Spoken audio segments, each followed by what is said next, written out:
It's a real bummer when your sun visor clip on your Honda breaks. And every time you brake, the sun visor goes forward, and every time you take off, it hits you right in your head. So let me show you guys how to fix that today.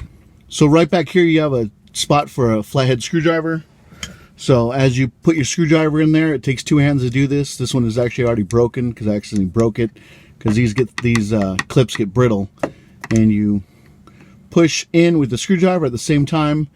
You turn clockwise to 90 degrees, and you pull it straight out. So here's a new one. Picked this up from the Honda dealership. Part number is 88217-SAM01-A01Z2. Now just note that this part number is color specific. So if your clip is not beige, you need to confirm the correct color for the interior of your vehicle.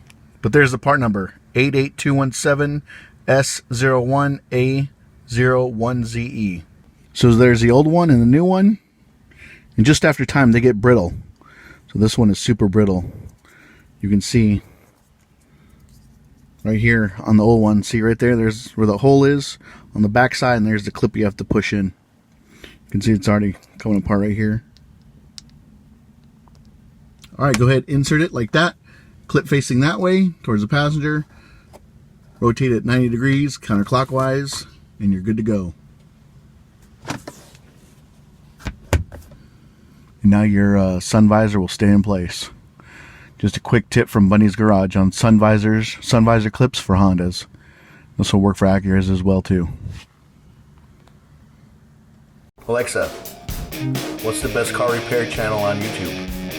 Bundys Garage is the best car repair video channel on YouTube.